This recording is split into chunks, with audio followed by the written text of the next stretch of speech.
Welcome to Guide Guru. We hope this video helps. You start by checking lighting. Even illumination eliminates color spill and reduces keying artifacts.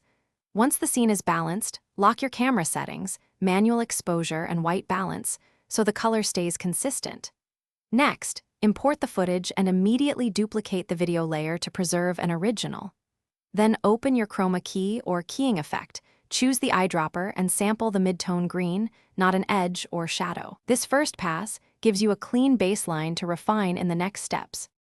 Once done sampling, increase tolerance slowly until most green is gone but the subject's edges remain intact. Too much tolerance erodes hair and fine detail. Make sure to use matte controls, choke to tighten edges, softness to avoid hard halos, and transparency to preview the matte.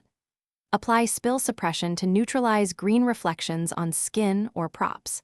If motion or complex edges persist, add a garbage mat to crop out problem zones and use quick roto shapes to protect hair and semi-transparent. Finally, composite by placing your background beneath the keyed layer and match lighting and color so the subject feels grounded. Subtle color grading, slight edge blur, and matched motion blur make a big difference. Render a short test clip and inspect for fringing, jitter, or residual green under different playback speeds. If you still see problems, make sure to try spill suppression again or consider reshooting with more balanced fill lighting. As a troubleshooting tip, if edges flicker, render with an intermediate codec and rekey using a secondary matte to stabilize.